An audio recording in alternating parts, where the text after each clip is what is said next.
Okay, took a long time, but here we are. Buying a laptop in Zim, part one, specs. Now, I'm gonna tell you this, and a lot of you are not gonna want to hear it, but don't buy a laptop or PC based on brand. I know some of you might be like, oh, but I like MacBooks or I like Dells or whatever.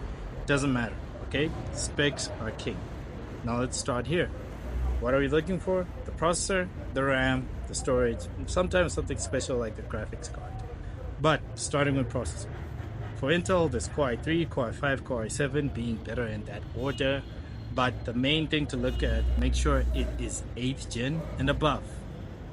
For AMD, make sure you've got something that's a Ryzen 3000 series and above.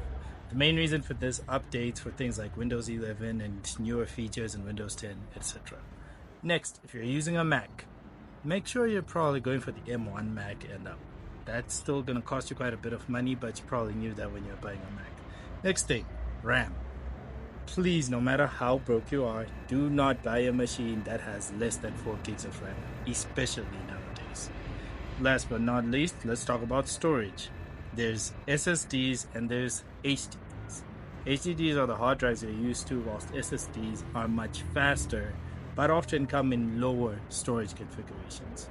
If you can, buy an SSD. It's gonna help you, especially since they don't get slower when you fill up more things in the PC like a normal hard drive does.